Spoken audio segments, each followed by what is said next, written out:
Taba-ching-ching! Nako, nakakagigil talaga ang mga mapipintog na braso at pisngi ng mga batang chubby. O naman, totoo yan. Ano? Ngunit hindi nakatutuwa ang datos ng World Health Organization kung saan mahigit sa 3 milyong bata sa Pilipinas ang overweight o kaya ay obese. At itinuturing ang kondisyong ito na isang uri ng malnutrisyon. Ay, ganun. Kapag hindi naagapan ang pagtapyas ng timbang ng mga bata, maaari itong magdulot ng high cholesterol, high blood pressure, type 2 diabetes at iba pang sakit. Kung batang-bata ka pa, may ganyan ka ng sakit, di ba? Parang hindi ka ba mag-aalala? Kaya para pag-usapan ho natin yan, kasama natin si Dr. Hildigueros Dineros, isang lifestyle doctor. Good morning, Good morning, Doc. Good morning, Doc, Susan. Good anong morning, nickname nyo? Hill. Dr. Hill. Dr. Hill. Ayan. At makakausap din natin si dating Senador Nicky Cositeng na kilalang taga-suporta ng healthy lifestyle sa pamamagitan. Live po siya. Oo. At siya, presidente po ng Diliman Preparatory School, dyan po sa Commonwealth, Quezon City. Good morning po, ma'am. Good morning po. Good morning. Magandang umaga po sa inyo at sa ating tagapakinig. At syempre, syempre, makakasama rin natin dito, Susan, si Ma'am Grace Vergara, ang project manager ng FIT Philippines. Good morning, ma'am Grace. Good morning. Ayan, siguro ito na, simulan na natin. Si Ma'am Nicky muna. Ma'am, bilang isang taga-suporta po ng healthy lifestyle, ano po ang mga hakbang ninyo para, kasi yung mga bata dyan sa inyong paaralan, para maging mentally and physically healthy? Marami po tayong ginagawa para yung pong healthy lifestyle ay maging choice. Kasi hindi naman ho pwede ito isapilitan para ipasok sa isip ng bata, no? Pero para nang sa ganon, yung bata, piliin niya na magkaroon ng healthy lifestyle. At sa eskwelahan, mula Lunes hanggang Biyernes, at pati na rin Sabado at Linggo, meron din po tayong iba't ibang mga programa para matuwa sila dun sa ginagawa nila, no? Yung Lunes, sa araw ng Lunes, Meatless Monday yon. So, ibig sabihin, ngayong araw, hindi kami nagsiserve ng karne o mga fatty, halimbawa yung karne na mataba sa canteen, sa cafeteria, no? Meron din, mas nadagdagan din, itong taon lang na ito, hindi. Starting from 2 years ago, nadagdagan po yung sports programs natin para yung bata na nagtitraining halimbawa sa basketball o sa swimming o sa taekwondo, pag sumama sila sa competition, panalo sila. No? Kasi magaling yung training nila. Kaya tuloy, syempre kung nananalo ang bata, mas motivated siya na pumasok sa ganong klaseng uri ng exercise program, no? Dahil hindi lamang siya talon ng talon, takbo ng takbo, lundag lang lundag, hindi ganon. Pero meron siya natutunang skills kasi si Renzi Bahar, yung ating coach for basketball, dating PBA player. So, nakikita nila yung kung paano magmula nung grade 2 all the way na hanggang paglaki nila. So, may mga modelo yan sila. Halimbawa sa taekwondo, si Japoy Lizardo, di ba? So, alam nila na darating ang panahon, nananalo sila ng medalya. So, malaking malaking parang come on, or malaking motivating factor yon sa mga bata. Si Doc lang po kausapin namin, Senator. Doc, yung sinasabi ho ni Ma'am Nicky na mga ganong mga programa nila sa school, talagang malaking tulong ho yan. Well, malaking tulong yun, Susan and Maris, Senator. Malaking tulong yun kasi kailangan ma-create ng awareness talaga sa ating mga kababayan, especially sa mga magulang at saka sa naalaga sa mga bata, gaya sa school. Kasi kung hindi natin ipagpapatuloy yung awareness na ito, ay yung mga bata na yan na medyo chubby, sabi mo nga kanina, ay mag-end up as obese adults. And wala naman, yung lifestyle ng mga bata, nag-uumpisa yan sa family, sa home, no?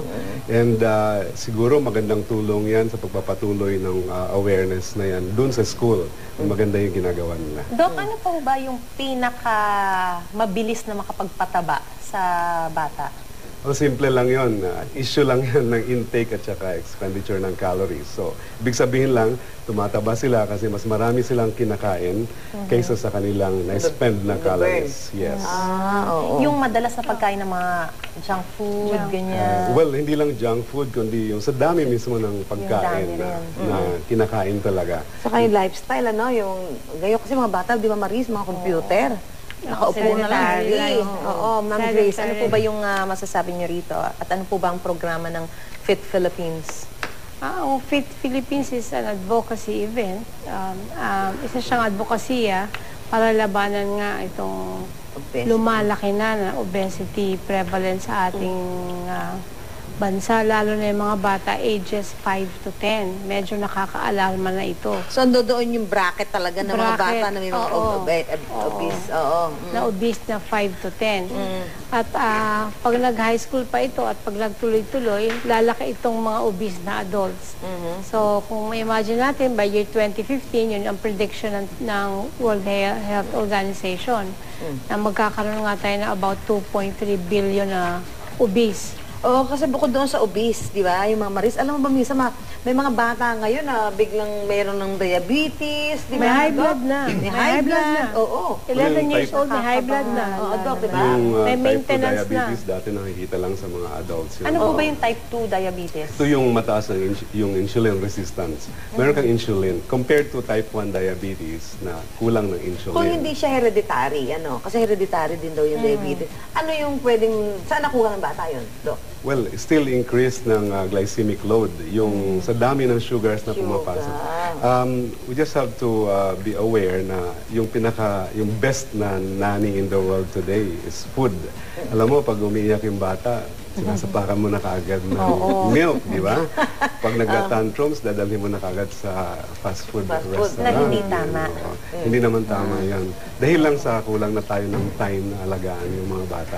Yung iba parang halos 2-3 plato ng kanin kung kumain. Masama yun talaga. Siyempre, basta anything na sobra, masama. O, Ma'am Nikki, ano po, sa tingin ho ninyo, bilang kayo po may-ari ng school at nagsusulong kayo ng mga ganyan mga programa para maging malusog ang mga estudyante, ito ay dapat yung pamarisan ng ibang mga paaralan. Ano po? Sana po maging nationwide, no? Nationwide practice yan, hindi lang sa eskwelahan. Pero kailangan din yung ating pong kultura, no? Consciously baguhin na natin. Halimbawa, kung kayo pupunta sa isang party, laging sabihin, o sige, bumalik ka pa, balik ka pa. O dagdagan mo pa yung pagkain mo para bang kung kukunti lang kainin mo, insulto dun sa naghahanda. So, ang naging kaugalian na pag buffet, lalo na sa mga buffet, para masulit yung binayad ko na magkano, 500, 600, 1,000, 1,500, para masulit yan, pupunuin mo yung plato mo at 4 na beses kang balik-balik. Para masulit. Kasi kung hindi sulit, o kaya baka sabihin ako, hindi ka masaya doon sa handa namin, o kaya baka sabihin ng kaibigan mo o kasabihin ng mga magulang mo, ginugutom kita, di ba? So, naging ganon. At saka, very, very high sugar content. Halimbawa, pag kayo ay nagpamerienda, naku, may turon, tapos ilang beses na nabalot ng asukal, yung bang, masyadong mataas yung kinakain natin, no? Na isuman, may pulburon, may pastillas. Banana Q, kamote Q, yan. Kahon-kahon, tsaka kahon-kahon tayo kung bumili ng ganyan pagkain, tapos nasanay tayo. Pero kung tutuusin, yung katawan ng tao, ako hindi naman po ako doktor. Ito lang yung naririnig ko at based on observation. Ako po hindi naniniwala na ganun kalaki ang pagbabago ng patakbo ng ating katawan. Dati, pag gagawa ka ng tinapay, gigilingin mo pa ikaw sarili, di ba? Gumagawa siya ng ganyan. Tapos, ngayon, meron ng makina. So, meron ng cornflakes, meron na yung mga cereal, lalagyan. Tapos, ang advertisement po, bilyon-bilyon ang ginagastos sa advertisement para sabihin sa tao, sabihin sa bata na ito ang tamang pagkain, ito ang masayang pagkain, ito ang healthy na pagkain na ginalaw, fortified with vitamin A, fortified with vitamin C. Pero ano yun? Asukal lang lahat yun, no? Kung meron siguro 2 tuldok na vitamin A na linagay doon, at saka yung bang vitamin A, pag nandun na sa grocery shelf, ilang linggo, ilang buwan na yan, mula doon sa pabrika hanggang dumating sa lamesa hanggang kinakain mo na, ilang buwan na yan, yung bang vitamin A na yun, nandun pa rin. Kasi kung gusto mo talaga ng vitamin A, kumain ka kaya ng carrots. Oo. Naku, sana nga po lahat ng mga school, Marisa, mga magulang din. Tularan. Yung ginagawa nitong Pero tandaan nyo na habang ginagawa namin yan, unang-una magastos yan. Pangalawa, napakalaking kita sa kantin ang nawawala sa amin. No? Dapat willing kayo, yung eskwelahan, willing to accept that. May buffet sila. May mga sacrifice. Kasi halimbawa, yung kikitain nyo sa isang bata, kung 10 piso, 20 piso isang araw, ang nawawala sa inyo, at meron kayong 1,000, 2,000 estudyante, yung pong 20,000 isang araw ay sa 20 days, no? 20,000 a day times 20 days. Isipin nyo magkano yan. Pagdating ng 10 months sa eskwelahan, napakalaki po yan na nawawala sa amin. Pero, yung eskwelahan ba willing? Kami ba sa Diliman Preparatory School? Willing ba kami? Mabawasan ng kita, pero yung mga bata mas malusog or bahala na sila sa buhay nila. Basta kami kumikita. Ganun bang attitude dapat? That's an important consideration. Kasi, halimbawa, ginawa namin sa Diliman Preparatory School, mula 4th floor, sa itaas, malalayong lugar, meron pong libreng drinking fountain na may tubig na malamig kung gusto ng bata, no? So, drink all you can ng tubig dyan. Hindi na siya kailangan bumaba para bumili ng mineral water, di ba? Tsaka yung tubig na yan ay meron pong UV light, UV at saka yung 3-tiered filtration system. So, napakalinis po ng tubig na yan dahil mismo yung filter nasa gilid mismo ng mineral water, nung drinking fountain. Kaya naman talagang linis po yan, no? Maganda talaga yung ginagawa niyan. Kung kumikita kayo sa soft drinks at yung bata 2 beses, 3 beses uminom ng soft drinks, ang laki po na wala nakita yan sa eskwelahan. Okay. Naku, napakaganda ho ng mga sinabi niyo, Senadora. Na talaga, sana ho pakinggan at gawin din ng iba pang tularan para magkaroon tayo ng mga healthy Isipin po natin, yung pong pagbibigay ng gulay at saka prutas, sabi kasi nila, na yung bata ayaw kumain kung hindi tosino o kaya longganisa ang pakakain natin. Nako, huwag kayo mag-serve ng Sabi na, gustong-gusto nila kung spam, yung mga ganyan. Ngayon, ang sabi ko naman, ang bata hindi pinanganak na naghahanap ng longganisa. Hindi po pinanganak ng ganun yon. Pero tayo mismo mga magulang, bumibili tayo ng school bag na 4,000 halaga. Bibili tayo ng mga Lego, 10,000 halaga. Di ba?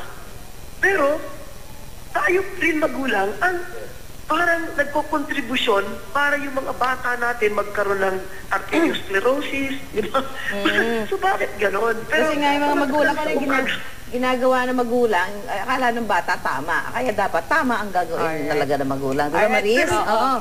Maraming salamat. Nakita ho namin sa Diliman Preparatory School pagka sinabi ng magulang, ito ang pagkain natin. Bata mismo magsasabi, ayaw na, huwag na tayo umano ng tusino, huwag na. Sige, ma'am. Senador, pupuntahan ho namin yung school niyo. Tingnan namin bibisitahin namin.